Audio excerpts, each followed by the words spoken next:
If your air conditioner won't turn off, here are the 3 most probable causes. As part of the cooling system, the AC unit's condenser coils dissipate heat as refrigerant passes through them.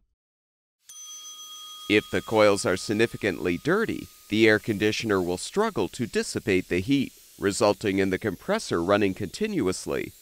We recommend cleaning the coils periodically by using compressed air to dislodge the debris and a vacuum with an attachment to clean the inside of the cabinet.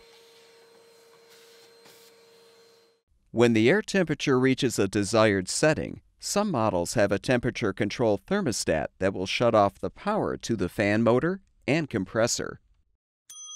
A shorted thermostat may send continuous voltage to the compressor, causing it to run all the time.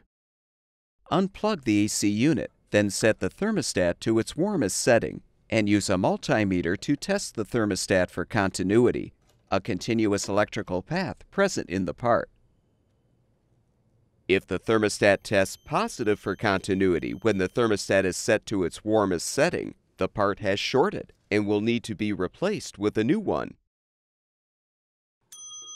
Relay boards and main control boards provide voltage to many of the air conditioner's components, including the compressor. If the board is malfunctioning, the compressor may be receiving continuous voltage.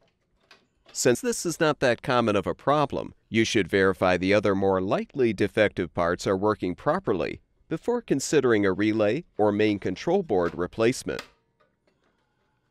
All of the parts shown in this video are available on our website. Be sure to enter the full model number of your product in our website search bar to find the specific replacement part that will fix your air conditioner.